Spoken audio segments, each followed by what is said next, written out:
నమస్కారాలు తెలియజేస్తా ఉన్నాను. దయచేసి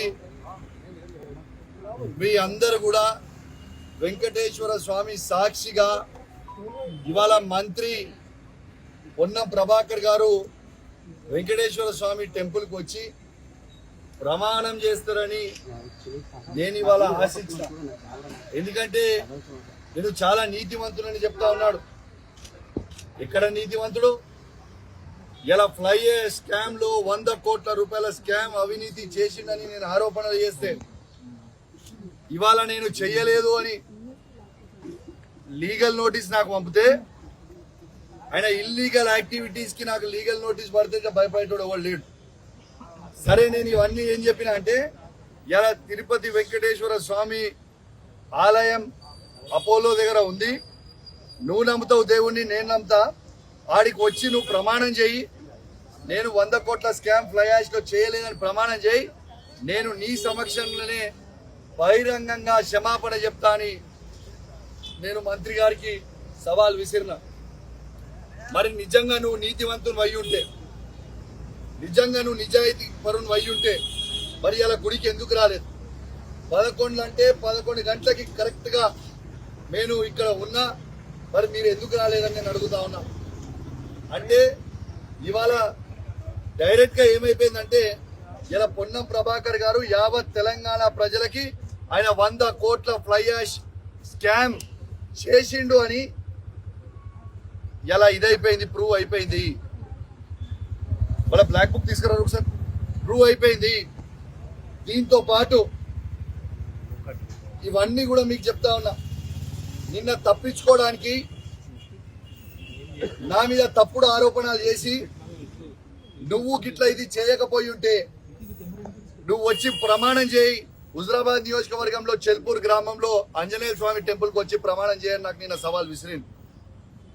నా సవాల్ విసిరితేనే నా సవాల్ని స్వీకరించి నేను హనుమాన్ టెంపుల్ కి బయలుదేరుతున్న సందర్భంగా వీణవంకలో నా ఇంట్లో నన్ను అరెస్ట్ చేసిరు. నన్ను పోనీయలే.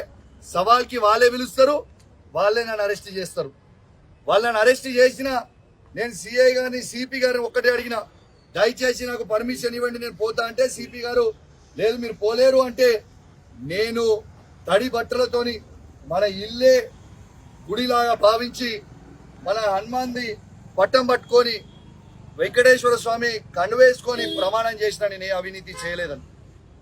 మరి నిన్న నేను చేసిన, ఎందుకంటే నా నిజాయితీ నేను నా హుజరాబాద్ నియోజకవర్గ ప్రజలకి, యావత్ తెలంగాణ ప్రజలకి నా నిజాయితీని నిన్న నేను ప్రూవ్ చేసుకున్నా. మరి ఇవాళ నీ నిజాయితీ నువ్వు ప్రూవ్ చేసుకోవాలని ఇలా రమ్మని చెప్తే నువ్వు ఎందుకు రాలేదు? దీని అర్థం నువ్వు తీసుకున్నావని. ఆధారాలు ఉన్నాయా అని అడుగుతుండు. మళ్ళొక్కసారి మీకు ఇంతకు ముందు కూడా చూసినా, మళ్ళీ చూపిస్తాం. ఇది పర్మిట్ బిల్ వాళ్ళది. ఇది ఫ్లై యాష్ వాళ్ళది పర్మిట్ బిల్.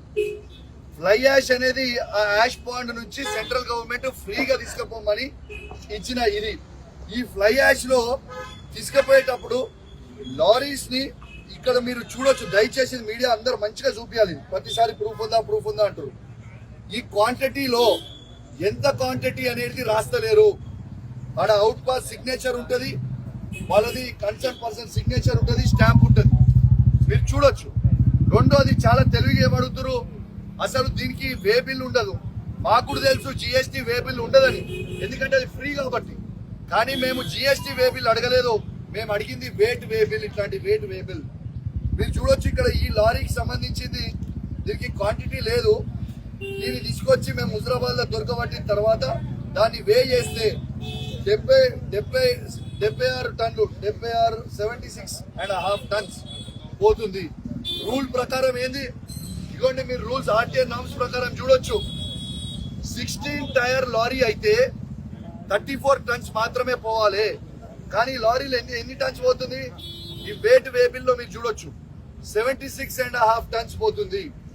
అంటే ఇది నాకు సంబంధం లేదని చాలా తెలివిగా చెప్తుండొచ్చు. ఓ ట్రాన్స్పోర్ట్ మినిస్టర్ గా నేను ఒక్కటే అడుగుతున్నా, ఓ ట్రాన్స్పోర్ట్ మినిస్టర్ గా మీరు మీ బాధ్యత లేదా? ఇలా నా బాధ అంతా ఏంటంటే తెలంగాణ రాష్ట్రాన్ని రోడ్లని మీరు డ్యామేజ్ చేస్తున్నారు.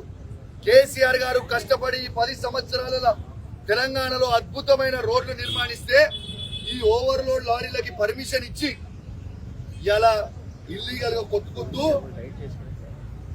ఇలా రోడ్డు పాడైతున్నాయి. ఆ ఫ్లై యాష్ రోడ్ల మీద పడితే ప్రజల ప్రాణాలు పోతున్నాయి. అయ్యా పొన్నం ప్రభాకర్ గారు, నీకు సిగ్గు అనిపిస్తలేదా?